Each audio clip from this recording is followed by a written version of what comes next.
Thanks, Bruce. I think the notes here say, wobble to the microphone.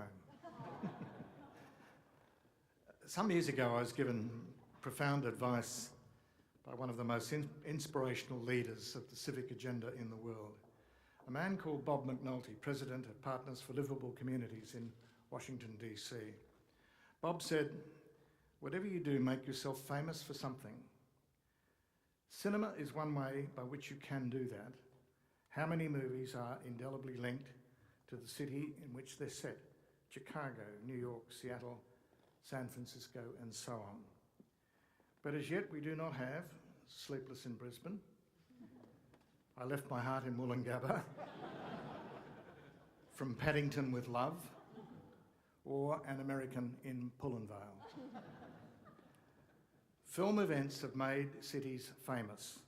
Venice, for example, and Cannes and Berlin. The politics of those cities alone lends themselves to a great screenplay. For example, the Venice Film Festival was started by none other than Mussolini. How many people know that? Not too many.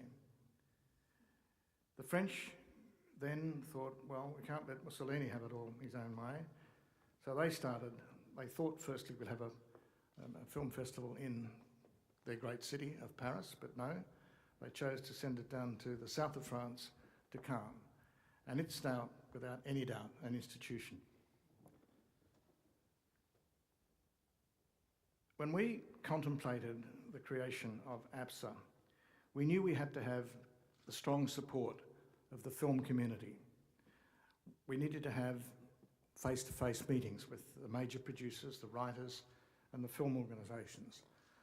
And they all aspired to one thing, a level playing field. A level playing field that would compete with the Oscars, the Golden Globes, the BAFTAs, the Venice Film Festival, and the other major awards around the world. As you may know, and this was a real breakthrough for us, at Cannes this year, we announced a formal alliance with the European Film Awards. The European Film Awards cover 39 countries in the European region. They're now formally aligned to APSA.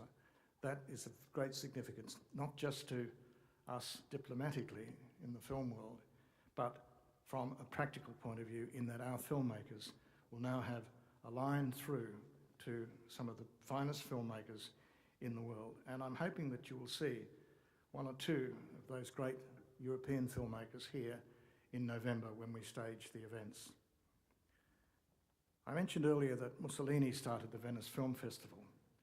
The French responded by creating Cannes in the south of France, and Berlin, rather typically or teutonically, embarked on what has been called the Mercedes-Benz of film festivals. These awards-based festivals invest tens of millions of dollars in film culture and celebration. They've been around for decades. We're the new kid on the block. We'd like similar longevity for APSA, and we wouldn't mind a few $1 million if there are any to spare. Lord Mayor Quirk, if you can do that for APSA, we'll make a movie about you. Lord Mayor Graham Quirk.